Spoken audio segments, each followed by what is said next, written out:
Here we are on the capital of Wisconsin, in Madison, Wisconsin, and we are checking things out 2 months after, well, almost 3 months after all the protests started with Scott Walker, the governor of Wisconsin. And our guide for today is going to be Alyssa. You met Alyssa during the road trip from San Antonio to Tampa.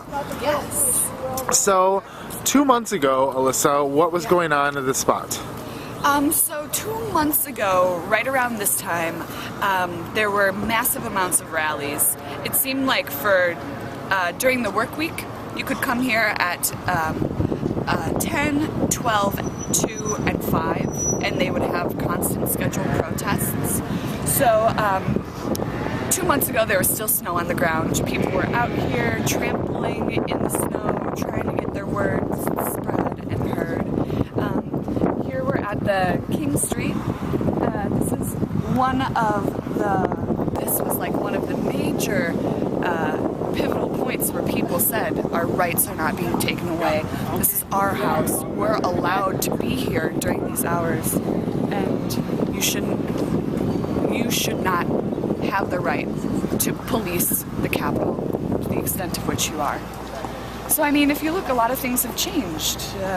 Grass is growing. Tulips have been planted, signs are gone. The doors used to be covered with post-it notes from people who wanted to come to the Capitol and go inside and who weren't let in. So people would bring post-it notes, write post-it notes, and if you looked at the doors, it would just be a collage of fluorescent yellow and green and orange and pink. And you could go up there and read all the notes, and anything from people just, writing a funny comment to people being very sincere, like, I can't believe that you're taking away my right to enter my own house. Who does that to a person? So all those post-its have been taken away. The signs are gone. The only thing you see are sidewalk chalk. So a car was just driving by, and one would think he's like randomly honking his horn, and you would just think that. But if you were here and you experienced it, the night the bill got split, the financial and the non-financial, and then very quickly went in and was passed, people were in an uproar. It was to the point where the bathroom windows that weren't locked, people were going in through the bathroom windows, sneaking in because the doors were locked. There were a group of people in there who were trying to unlock the doors, and other people out here were trying to rip them open. Eventually the doors did get ripped open, people flooded the Capitol, signs, protesting. So this all relates to the honking. People were driving around the Capitol, honking their horns.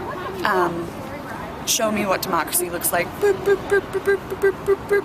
And I was here for like 3 hours. And even when I left at like 1 in the morning, people were still driving around the Capitol honking. This guy had a pickup truck, and he had like a blowhorn in the back of it, and he would honk it and it would like rattle the entire neighborhood. Like, it was amazingly loud. And I had a sign, and on it I wrote, "Show me what democracy looks like." And for like an hour and a half I just stood on the street corner and I was like, "Show me what democracy looks like." And people would honk back, and it was just like amazing. The now Mayor Soglin walked by me and he's like, "Young lady, you are losing your voice." And I looked at him and I said, "I don't care." Okay. So we're in the rotunda. Yes. And it looks very different than it did 2 months ago. But as you can see, there are little bits and pieces of non-Walker support.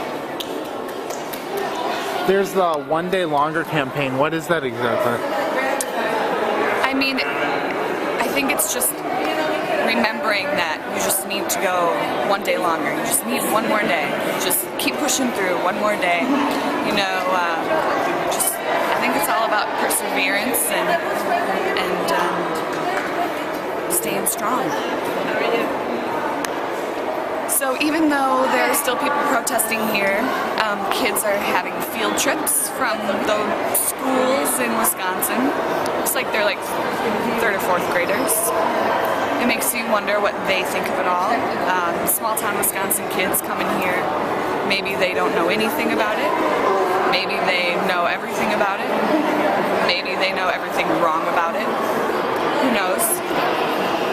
But I have overheard this little boy up here say, "Oh, protesters! I'm going to take a picture of the protesters." And that's great. So they got support from everybody. IBEW, International Brotherhood of Electrical Workers, steam fitters, teamsters, steel workers, teachers, police, firefighters. I mean, every social sector was here protesting. So it was like the Teamster trucks were here, not only from Wisconsin, but I think they had some Missouri? I'm not really sure. And over the weekend, they had 100,000 people. Down here, I think it was the IBEW set up a brat stand. In one day, they got rid of like 60,000 Koch brother non-Johnsonville brats. The church over here, every single day, they had food out for protesters. Just come in, take it. Ian's Pizza had to shut down for a few weeks because they were just doing deliveries. Ian's, it's on the 100th block of State Street, so it's quite close. It's a pizza shop. And at one point in time, Ian's had to close down because so many people from across the world, I mean, Chicago, Japan, Germany, Sacramento, were calling in orders and asking them, saying, "I have $50, I would like to buy pizza, just make whatever you want and take it to the Capitol." And they had so many of these calls that they actually had to shut down the restaurant to the general public because they wouldn't have never been able to keep up with the orders. And I mean, that went on for a good solid couple of weeks because of that. Glass Nickel was here giving out free pizza. Silvermine Subs was here giving out free subs. I work at Monty's. We made 100 donuts for a sleep-in. 400 donuts for a sleep-in. Delivered them to the Capitol. So you really got the sense of community and pride and support, which I don't think the other side would be able to maintain. We stand at the Capitol in State Street, which has been the place of protest hardcore for the last 40 years. Madison during Vietnam was one of the leading protest places, especially after Kent State, and then through bargaining rights, and then into the 80s, and now where does this lead? Where does Wisconsin go from here? Well, I could always be optimistic and I would say forward, but I think that would be not only a lie to myself, but to you as well. So, I really I can't answer that question. I have no idea. But all I know is that even just thinking about it, it makes me want to cry, It makes me so sad for everybody who's worked so hard and done their job, being blue collar and working their tails off and giving back. And now it's just like abolished. It's like it never even happened. So I don't really know. We'll have to see. We'll have to see what the Supreme Court says about the manner in which collective bargaining was stripped. I mean, we'll have to see how the recount vote for Kloppenberg goes, even though it probably won't be good. We have to see how Obama supports us. He's said a lot of stuff lately about how he values the working class people, and he will not take away their right to collectively bargain. That should not even be on the table. We'll have to see how that goes. It's just going to be a series of answered questions, and then we're going to have to deal with it. But it's not going to stop people. It's not going to stop those people in the Capitol who are protesting every day. It's not going to stop the rallies that go on over the weekend.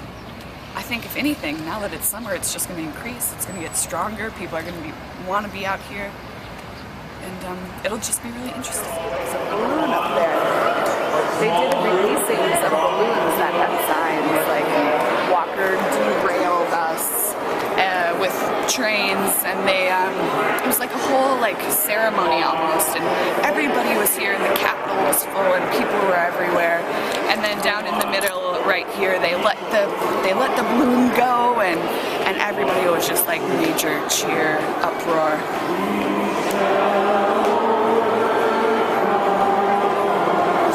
chills.